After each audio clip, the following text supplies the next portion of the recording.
ठीक है दोस्तों, इसके बाद हम डिफ्रैक्शन के सम बेसिक्स के बारे में स्टडी करेंगे।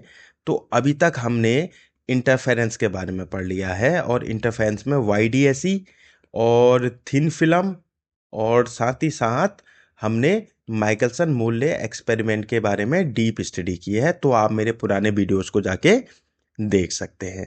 अब हम आगे बढ़ते हैं। डिफ्रैक्शन का मैं आपको बेसिक समझाने की कोशिश करूंगा, ठीक है? थोड़ा सा समझने की कोशिश कीजिएगा। तो कंसीडर आप प्लेन वेव इंसिडेंट। तो प्लेन वेव इंसिडेंट हो रही है, तो पहले आपको समझना होगा कि प्लेन वेव क्या होती है। जब हमसे सोर्स बहुत दूर होता है ना, तो आसपास स्पेरिकल वेव फ्रंट निकलते हैं, और जब ये बहुत दूर जाते हैं तो ये क्या हो जाता है, ये पैरेलल वेव फ्रंट बन जाते हैं। तो यहाँ पर क्या है, सोर्स क्या है, वेरी फार है।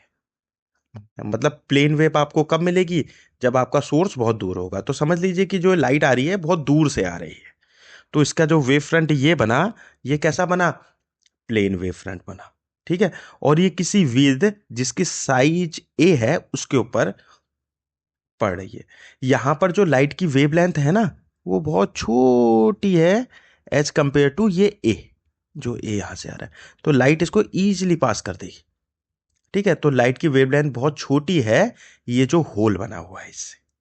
ठीक है, तो इस केस में क्या होगा कि जो लाइट यहां से आ रही है वो सीधे ही जाएगी, ये लाइट भी सीधे जाएगी, बाकी ये वाली लाइट रिवर्स बैक हो जाएगी।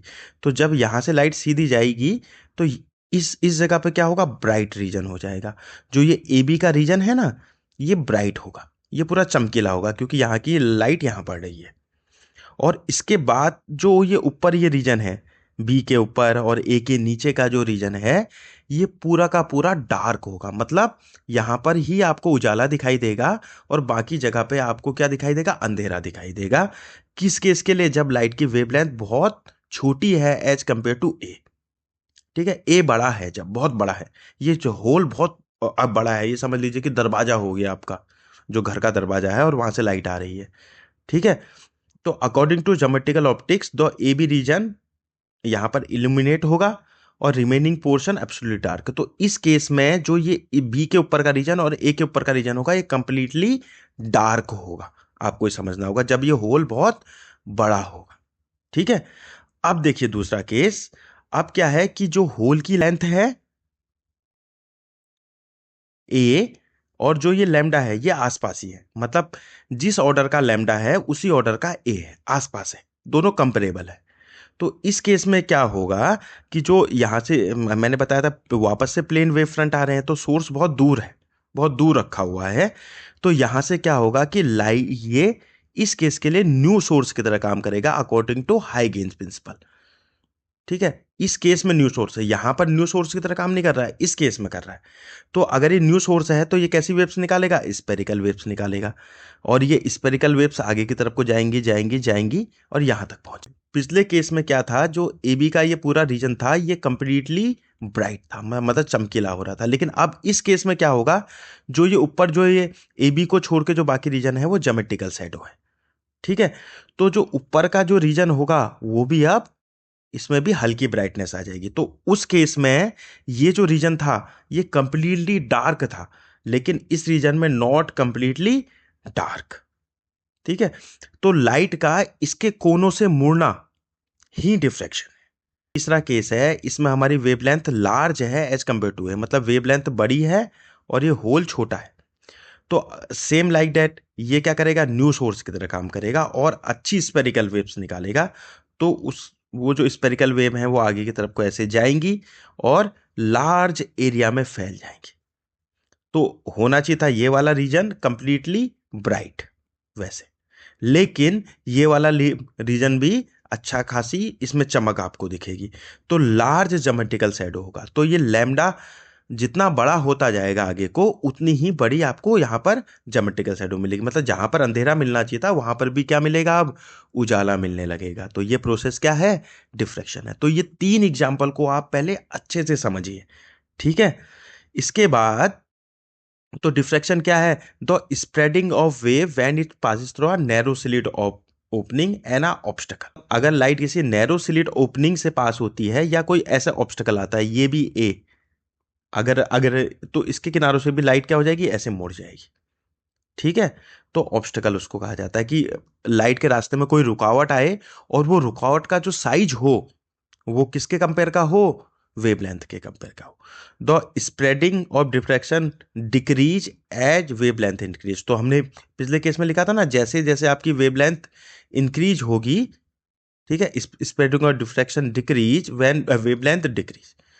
तो the intensity distribution form a screen due to diffraction is known as diffraction pattern. जो यहाँ पर जो आपको ये चमक मिल रही है ना, तो इसको भी क्या कहेंगे, डिफ्रैक्शन का पैटर्न कहेंगे। ठीक है। सिंस द विजिबल लाइट की जो वेवलेंथ होती है वो इतनी छोटी होती है, मतलब इतना छोटा होल चाहिए अगर आपको डिफ्रैक्शन देखना है। तो नॉर्मल लाइट से आपको आपके आसपास आपको डिफ्रैक्शन बहुत कम दिखाई देगा, जो लाल कलर हरा कलर है इससे नहीं दिखाई देगा। ठीक है, क्योंकि इतना छोटा पैच होल बनाना, इतना छोटा होल बनाना इम्पॉसिबल टास्क है। ठीक है। तो टाइप्स ऑफ डिफ्रैक्शन, तो डिफ्रैक्शन दो टाइप का है। एक आपका फ्रॉनहोफर डिफ्रैक्शन है और दूसरा है फ्रेशनल डिफ्रैक्शन। तो सबसे पहले हम फ्रेशनल डिफ्रैक्शन के बारे में पढ़ेंगे। फ्रेशनल डिफ्रैक्शन में ये सोर्स है और जो ये स्क्रीन है ये फाइनाइट डिस्टेंस पे है। यहाँ से यहाँ की डिस्टेंस भी आप नाप सकते हो, यहाँ से यहाँ की डिस्टेंस भी आप इसको फाइनाइट ले सकते हो। और the wave front reaching the aperture generally spherical और सिलेंडर। तो यहाँ पर जो वेव फ्रंट पहुंचेगा ये कैसा पहुंचेगा, स्पेरिकल पहुंचेगा। और अगर ये लाइन सोर्स होगा तो कैसा पहुंचेगा, सिलेंड्रिकल पहुंचेगा। ठीक है। तो इसमें जो वेव फ्रंट होता है या तो स्पेरिकल होगा या सिलेंड्रिकल। देखो इसमें प्लेन वेव फ्रंट नहीं आ रहा है, ध्यान रखना। ठीक है। तो इस तरह का जो डिफ्रैक्शन होगा वो आपका फ्रेशनल डिफ्रैक्शन होगा। दूसरा है फ्रॉनहोफर डिफ्रैक्शन।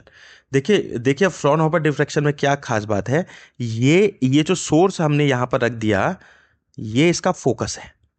तो फोकस पे अगर कोई लाइट का सोर्स है तो उसकी उसकी जो लाइट आफ्टर रिफ्रैक्शन क्या हो जाएगी, पैरेलल हो जाएगी। तो अगर हमको पैरेलल ऐसे लाइट मिलेगी बाद में, तो यहां पर जो वेव फ्रंट होगा ये कैसा वेव फ्रंट होगा, पैरेलल वेव फ्रंट होगा या प्लेन वेव फ्रंट आप इसको बोल सकते हैं। ठीक है। तो इसका मतलब जो ये लाइट आ रही है ये कहाँ से आ रही है, इनफाइनाइट डिस्टेंस से आ रही है। तो मैंने आपको बताया था कि प्लेन वेव फ्रंट कब बनते हैं, तो इस लेंस की वजह से, इस सोर्स की वजह से ये कैसा बिहेव कर रहा है कि ये सोर्स, इस लेंस की वजह से ये सोर्स कैसा बिहेव कर रहा है कि लाइट कहाँ से आ रही है, इन्फिनिटी से आ रही है। तो first lens make the light parallel beam. तो पहला लेंस लाइट को पैरेलल बीम में बना देता है सोर्स को। उसके बाद यहाँ से ये इससे टकराती है, डिफ्रैक्शन होता है, हल्की बेंट हो गई। यहाँ से जो लाइट आ रही है हल्की बेंट हो गई। एक डायरेक्शन में दिखा सकते हैं, नीचे की तरफ को भी होती है। ठीक है। तो उसके बाद अब ये पैरेलल रे है। ये कैसी है, पैरेलल रे है। तो पैरेलल रे जब लेंस पे पड़ती है तो उसको कहाँ पर वो करती है, अपने फोकस पे। तो ये इसका फोकल प्लेन है। तो ये वर्ड बहुत जगह इस्तेमाल होगा, फोकल प्लेन। तो जो ये वाला जो पूरा होगा स्क्रीन, ये इसके फोकल प्लेन पे रखी हुई है। तो इसका मतलब source and screen eight infinite distance. तो इन इन लेंस को रखने की वजह से हमको ऐसा लगेगा कि हमारी सोर्स और स्क्रीन कहाँ पर है, इनफाइनाइट डिस्टेंस पे। फ्रेशनल में ऐसे कोई लेंस नहीं लिए जाते, जबकि फ्रॉनहोफर में हम कॉन्वेक्स लेंस का इस्तेमाल करते हैं दोनों तरफ। तो इस डायग्राम की कम से कम 5 बार आप प्रैक्टिस कीजिए, तो उसके बाद आपको ये अच्छे से समझ में आएगा। Okay, thank you. अगले लेक्चर में हम फ्रॉनहोफर डिफ्रैक्शन के बारे में पढ़ेंगे फ्रॉम सिंगल स्लिट।